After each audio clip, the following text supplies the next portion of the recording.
Welcome to the third installment of Inside the Tape, brought to you by Inside the Birds. I'm Clay Harbor, and I'm joined by Greg Cosell, where we talk about everything we saw on film from the Eagles' previous game. This week, that was the Buccaneers, and what we see moving forward for the matchups against the division rival Washington Commanders.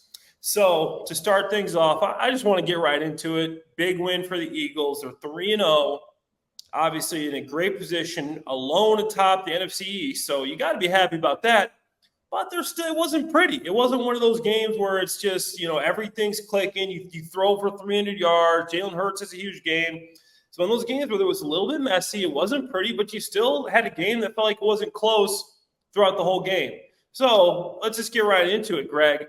What are your takeaways after watching the tape of this game against the Buccaneers? What are your first thoughts about it? Yeah, well, there are a number of specific things, but my overview of that game, and in some ways the Eagles' first three games, Clay, is the Eagles have the best combination of offensive line and defensive line in the NFL. Yeah. And when you have that can mask a lot of inconsistencies and also make it seem as if other players are playing better than they are, because you can dominate up front on both sides of the ball. And in this era of, passing wide open offense, where everybody wants to speak about that, sometimes that gets lost in translation, that, you still have to be able to win up front, and you still have to be able to be physical and strong. Are there certain teams that can get away with maybe not being great like that because of other things? Possibly. But when you can dominate on both sides of the ball with your O-line and your D-line, you are going to be competitive in every single game and win games even dominantly when other parts of your team maybe are not playing their best. No, absolutely. I couldn't agree more. The Eagles' defensive line is just very impressive. And, as a tight end, you look at those games on tape and you think, man, I'm not looking forward to playing against this team. When a team's got a strong defensive line, that strikes fear into an offense, probably over any other position group. Linebacker, defensive backfield, defensive line is great because, yes, it does strike fear into a defensive line group. Yeah, and you know how it is. Every team will go into playing the Eagles with the thought process, and we'll get to the Commanders, obviously, in a little bit.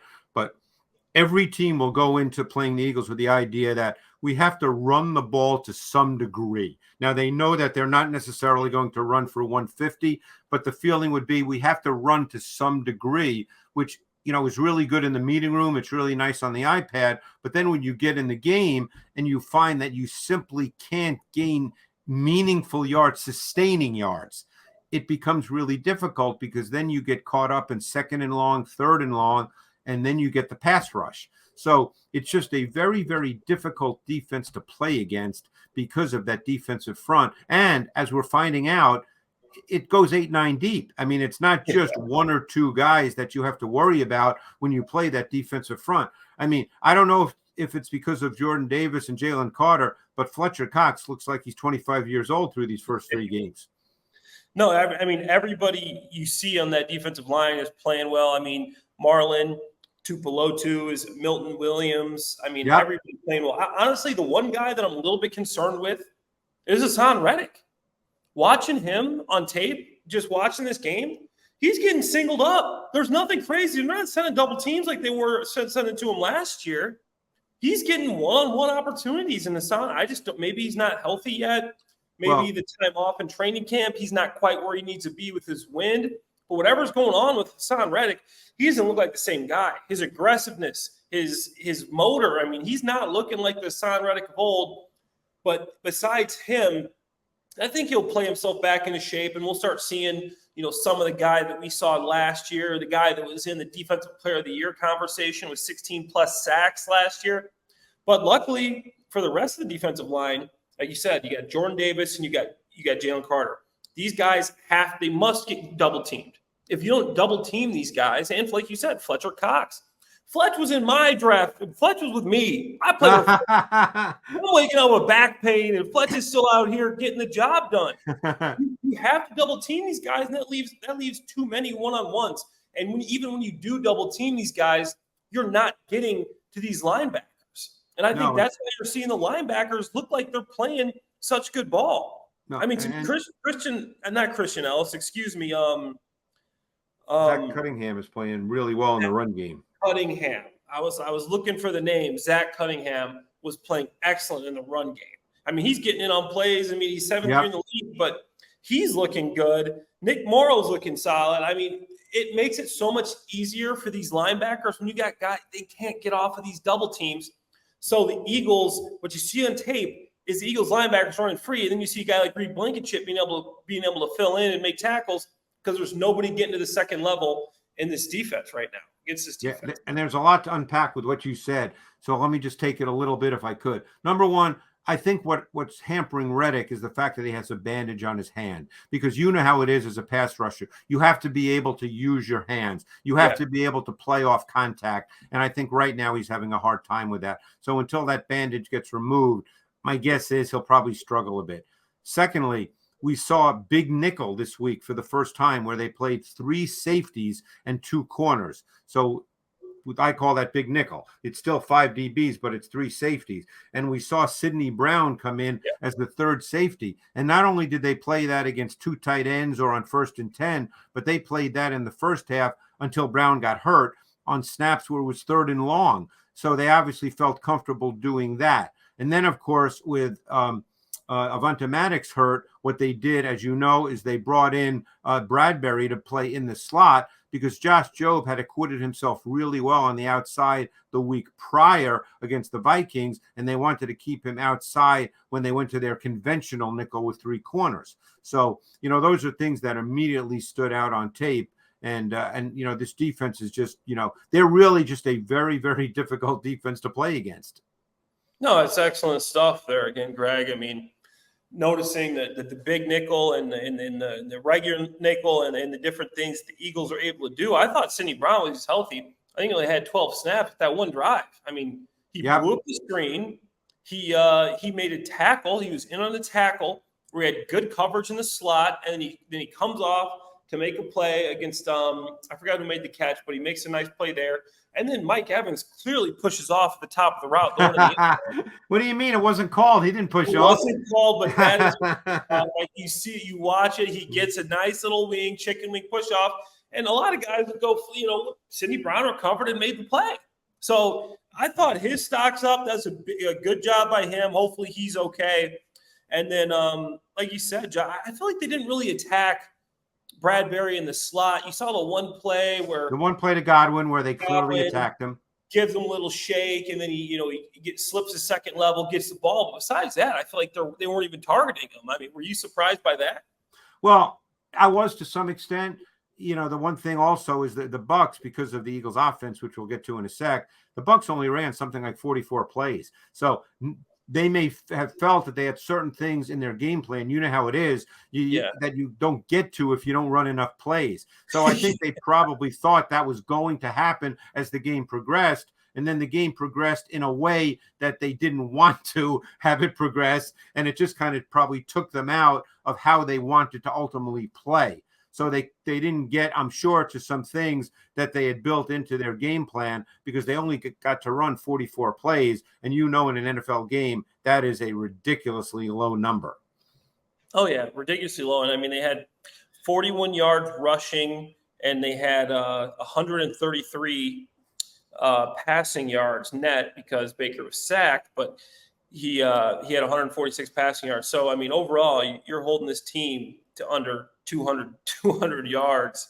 And that's pretty incredible. I mean, defense really showed up, 11 points, 200 yards of offense. I mean, they have to be in the conversation with a top 5 defense in the league. Oh, you're really impressed by what they're able to do. So offensively, Jordan Davis is playing really good football inside. I mean, there was one play in the game that really stood out to me with Davis. It was actually on it was actually on the Bucks field goal drive in the second quarter, but it stood out. The Bucks lined up in almost what I call the University of Tennessee offense, where they had double stacks outside the numbers. It almost like an air raid, and they did that because they wanted to lighten the box a bit and run the ball inside. And Davis just ate up the left guard. He controlled and displaced him. He ate up the left guard Filer and tackled Tucker for 2 yards, and it was just classic Jordan Davis, just dominating the man in front of him. And he's been doing that through most of this season. Absolutely. I actually posted that clip on Twitter today, Greg, and I go, man, this guy is freaking impressive. You don't try to single. You have to double team these guys, and that's why whichever guy isn't getting double teamed is going to get some push, and having some interior linemen that you can do that with. BG made a couple of nice plays as well. I thought that the defensive front, really did their job. I know that Mike Evans had 5 for 6. He had a couple drops. But I thought Slade did a nice job too on him. Mike Evans did have a couple of nice drops. Anything in the defensive backfield? I know we talked a little bit about Sidney Brown and Josh Jobe. Well, I got to tell you, I going back to last year, I really like the way Blankenship plays. He's first of all, the interception was a really, really good play. It was quarters to his side of the field. He initially got his eyes on Evans, who was the X receiver to that side. And when Evans didn't run a route that Blankenship needed to be involved in, he immediately got his eyes on Mayfield, and Mayfield took him right to the throw.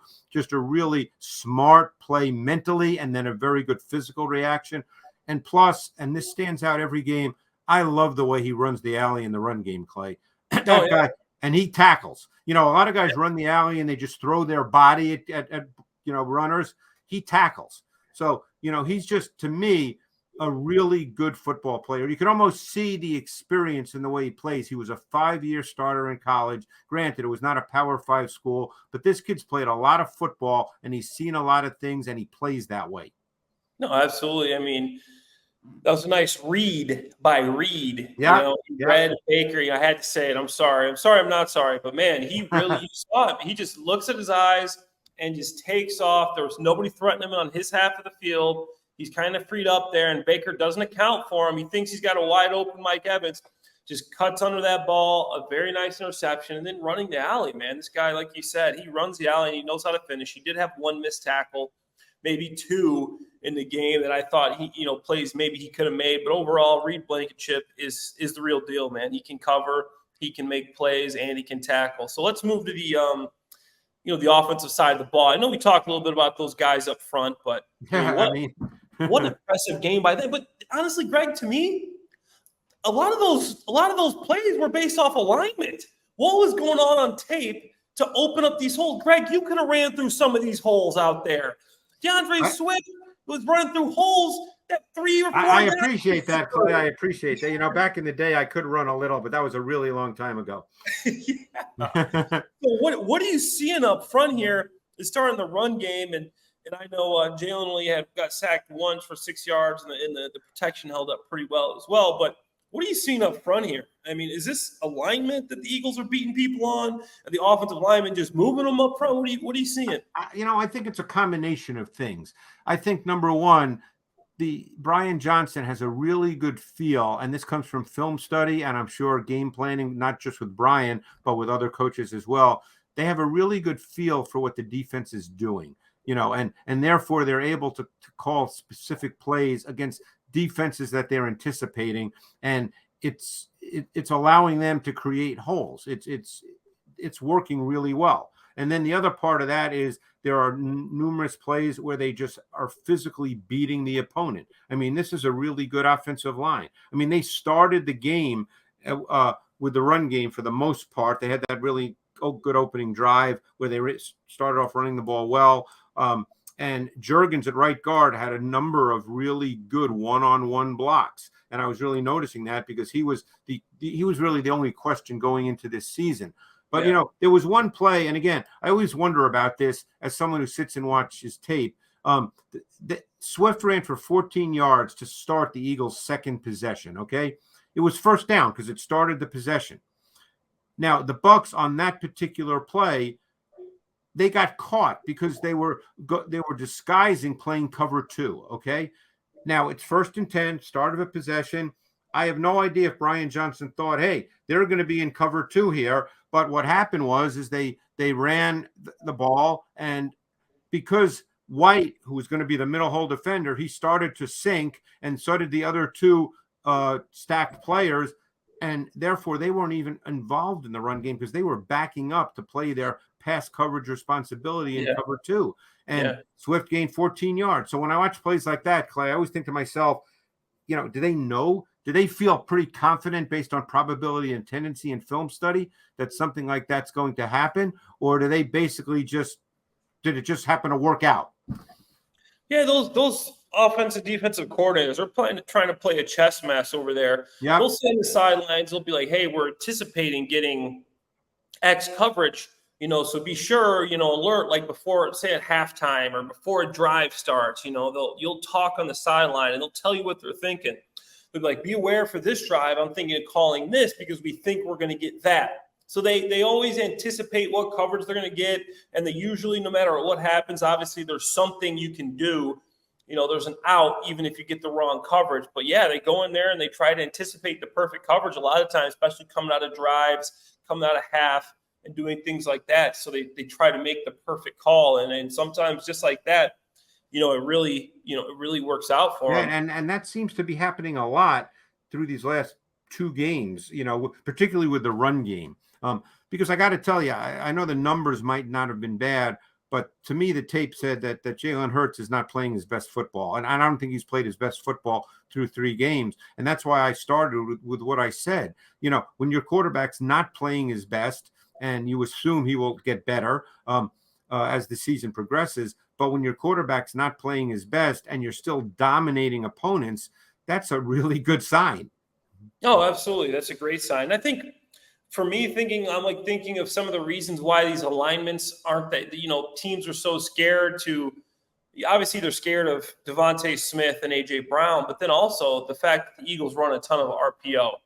You got the option to run or to pass out of these formations. The Eagles aren't scared to throw those screens. Jalen Hurts might pull it. You might throw a screen, and then you might hand the ball off. So you think the Eagles, why are they getting these numbers in the run game? A lot of teams don't implore the same options, right? If you leave 2 guys on 2 guys out, they're going to throw that to A.J. Brown. Then you got a one-on-one with A.J. Brown. So that kind of forces the defensive coordinators to not be able to stack the box because they're able to do all these things. And Jalen Hurts, you have to account for him. You have to account a defender for Jalen Hurts in those zone read plays. No question. A lot of quarterbacks you don't. Okay, let's see what he can do. Let's see if this guy can beat us. He's not the most quick. Jalen Hurts squats 600 pounds and can run a 4.5, 4.6 40. You got to make sure that Jalen Hurts is accounted for in the run game. And then I think Swift, I think he's got good vision. He's really good vision. Runner. He's jumping over guys. I think he looks like he's really having fun. He reminds me of some guy I used to play with, Greg, back in my day. His name was LaShawn Shady McCoy. You think he's like him? Yeah. So what are you seeing from Swift? Is there anything there impressing you, or is it, Oh, yeah. Well, it's funny, Clay, you mentioned McCoy because, I did him in detail when he came out of Georgia. And I thought that his traits, watching him as a college player coming into the draft, suggested 2 players, in the NFL at the time, because he's in his 3rd year, something like that. So at the time, I thought his traits suggested 2 players, Dalvin Cook and Alvin Kamara, because he's a really good runner and he's actually an excellent receiver as well. And he just hasn't been deployed in that manner with the Eagles very much. Maybe that will happen as the season progresses. But I saw him as kind of a distillation of both guys, and he's got great patience, he's got great vision, and then he's obviously got great quickness. And he had a couple of runs in this game where you saw a little power too. There was one 8-yard run where he basically ran through the tackle of safety Ryan Neal with physicality and competitive toughness. So even though he's not necessarily big, I think he's got some power to him as well. No, absolutely, for sure.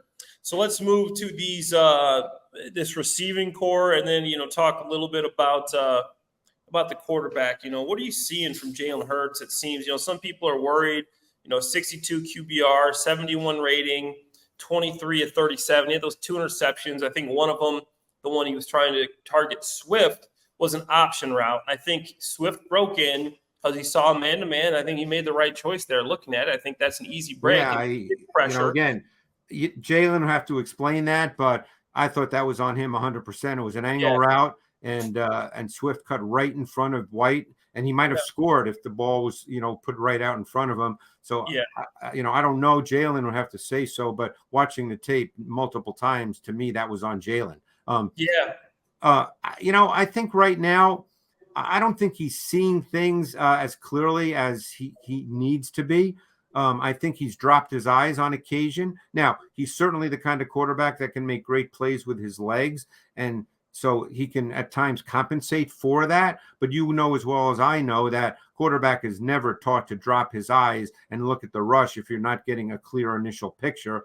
So, and defenses, I think, are noticing that a little bit, and they're starting to bring second level pressure to get Hurts to react and bring his eyes down. So I just think, and they're aware of this, by the way, and I think they'll try to get him to play with rhythm and timing so the ball can come out quick and he can get to his primary. He did have examples of that in this game. What I just stated, I don't want people to think I'm speaking about every play, Clay, but hey, I was very fortunate in my life. I was taught the quarterback position by the best maybe ever, Bill Walsh. So when I watch a quarterback, I think in terms of playing the position the right way every snap.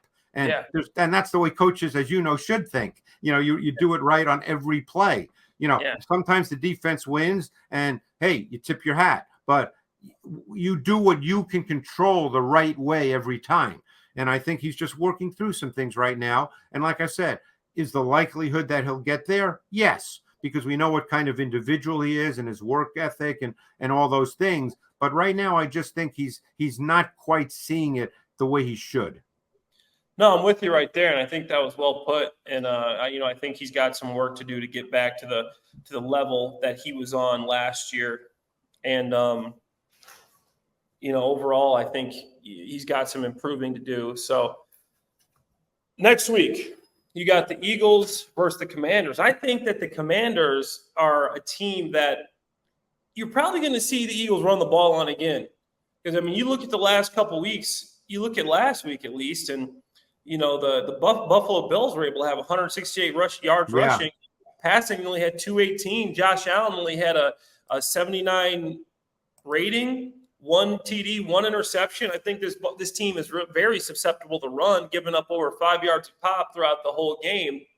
So I think moving forward, looking at next week, do you think this would be a good week for Jalen Hurts to kind of get back on track? Do you think the Eagles come out again and say, hey, we're establishing the run? The goal of football is to win the game. We're 3-0. We're keeping the ball in the other team's hand and we're getting yards. Hey, if they could control the football the way they did, almost 39 minutes, running almost 80 plays, they'll take that every week. You know that. But, to talk about the Commanders, their defense is built around their front four. They're different than the two teams the Eagles just played, whose base fronts are 5-man fronts, 5-2 fronts. The Commanders, they're a 4-man D-line. That's the foundation of their defense with all those number 1 picks. Young is now back playing 50 snaps a game. Payne and Allen inside, Sweat on the other edge. But those guys are not playing great football right now. Now, they could end up playing great football this week because they're those kinds of players. But if those guys are not playing great football and dominating to some extent, that has a domino effect on the rest of their defense because it's really built around those guys to be able to play at a high level. Yeah, and they had no sacks last week and 1 hit against Josh Allen. And they it's funny you say that. It's not always sacks, but they were not even getting near Josh Allen. The Bills, who do not have a great O-line, were able to control them fairly simply.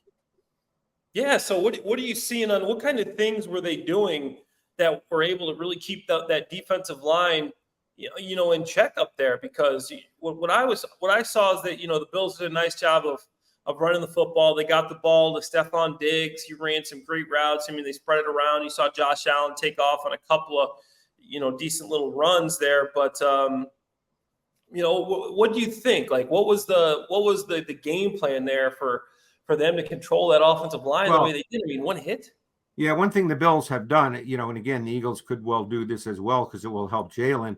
One thing the Bills have done since Josh Allen threw 3 picks week 1 is they've really gone to a lot of quick timing rhythm throws to get Allen in rhythm and get the ball out. So there's not a lot of reading involved. And the Eagles could do the same thing to help Jalen get into a rhythm. Quick throws, get the ball out. Like I said, not a lot of progression reading involved in that kind of pass game. And it also minimizes any pass rush that the Commanders may be able to generate if their front plays better. So you could see that early. But I think the Eagles they'll try to be balanced. They're running the ball really well. I think they'll continue to do that unless the Commanders stop it. And then they'll have plan B. Every coach has more than one plan going into a game because, you might think something's going to work and you feel that's the best way to go. But hey, sometimes the defense does stop it. So you have to have a plan B, and all coaches do, as you know. Yeah, I thought that, Brian Robinson, talking about the offensive side of the ball for the Commanders, did a heck of a job. I mean, he had some nice runs last week. I thought that they ran the ball well when they did, but, unfortunately for them, they're only able to get 13 carries in large in part because, the passing game was so bad. I mean, they seemed to me like they were moving the ball. There was an interception in the end zone, interception on their side of the field. It's tough to win any football games when your quarterback throws 4 interceptions. And he got sacked 9 times. They're leading the NFL in sacks given up at 19 so far this season. They're on pace to set a new NFL record, I believe. I heard somewhere today. Yeah. So what do you think about that matchup with the? And you're dealing here. Let's look at it realistically. Number one, you're dealing with a young quarterback, okay, who's going to be making his 5th NFL start against the Eagles. And Sam Howell's an interesting player because he's really tough in the pocket. He's 6 feet tall. He's got an over-the-top delivery. He's really tough. He will stand and deliver the football. And even if he has to take a shot, he's willing to do that. What he needs to learn, and this ideally comes with experience, Clay, is what's the balance between staying in there and letting the routes develop versus getting out of there when you really feel that the pocket is way too muddy to function and you're going to get sacked. And I think that's an experience issue. So the week prior against Denver, he made great throws, stood there, delivered the football, showed many of the traits you would look for in a quarterback playing at a higher level in this league. And then this week, the balance tilted the other way. And the flip side, the second part of that equation, I shouldn't say the flip side, the second part is their O-line's not very good. And that's the problem when you play the Eagles, is now the O-line's not very good. They're going to try to run the ball. And I happen to like Brian Robinson a lot, but they're going to try to run the ball. And if they can't, they're going to get stuck in those long yardage situations with an O-line that's really not very good in pass protection. Yeah, I think they got, Terry McLaurin. I think he's just Jahan Dotson, Curtis Samuel, Logan Thomas is questionable, but I think they do got some weapons, but they just, like he's struggling to give Sam Howell time to throw. And I think Sam Howell's decent. I think his backup solid too, and Jacoby Brissett, a guy I played with, but overall, I think the matchup between the Eagles defense and looking at the Commanders, I think the Eagles should be able to, stop the run with Brian Robinson early. They're going to come out running the football. They want to keep the Eagles off. They're going to try. They have to. There's no way by choice they're going to ask Sam Howell to drop back 40 times. They're not going to do that by choice. Now, the game might get out of hand, and it may play out that way, but that's not going to be their game plan going in. No chance they come out swinging. But like you said, they're going to probably get into a situation where they have to. And then I think we see quite a few sacks from this interior Eagles defensive line. Maybe, as we stated, Hassan Reddick, who's been a little slow. He hasn't been himself. Obviously, he's got the cast on his hand, so he's got an excuse there. It's tough to do with an edge rusher. You'll see this Eagles front really heat up a little bit. I thought the Bills did a nice job on a few plays. They disguised their coverage as well. They would do combo coverages a lot, half field stuff, quarter, half, something like that. And I thought they would, in one of the interceptions, the safety, it was just a complete invert. Safety comes down, cornerback drops, and the safety just picks off the ball. Sam Howell never saw him drop. I mean, they did a great job of disguising coverages. Do you think we'll see a little bit of that with the Eagles? They'll still just stick to what they do. You, I don't know, and I'll tell you why the Bills can do that, and you know this is because their two safeties, Poyer and Hyde, are veteran safeties who've played together for a long time. Yeah. And when you have safeties who played together, know each other, have seen pretty much everything, you can do a lot more with safety rotation. You know, when you have the Eagles who have Blankenship, you know, he's not even started 12 games in the NFL. Yeah. And I don't know what Justin Evans' status is. I know he got hurt, so it might be Edmonds. You know, all these guys are kind of new. They haven't played together. So I don't know. You know, they may feel they can do it because they're playing a young quarterback who's lacking experience. Or Sean Desai might feel, hey, we don't need to do that because of our D-line, and I don't want to take the chance that there's a miscommunication somewhere along the line. With the Bills, you don't have to worry about that. Yeah, absolutely. They got those veterans, and obviously Sean McDermott, head coach, is a great teacher there on defense. Able to be on staff with Sean McDermott. Players love him. Great coach. Was a great teacher to all those guys. So for me, looking at this game from like a player perspective, if I'm the Eagles, you know, going in here, this is one of those games you go, hey, you know, we honestly, this game shouldn't be close. We should go out there and beat this team. But looking back, you get to watch the film. Here's what I'm going to do. I'm going to watch the film from last year.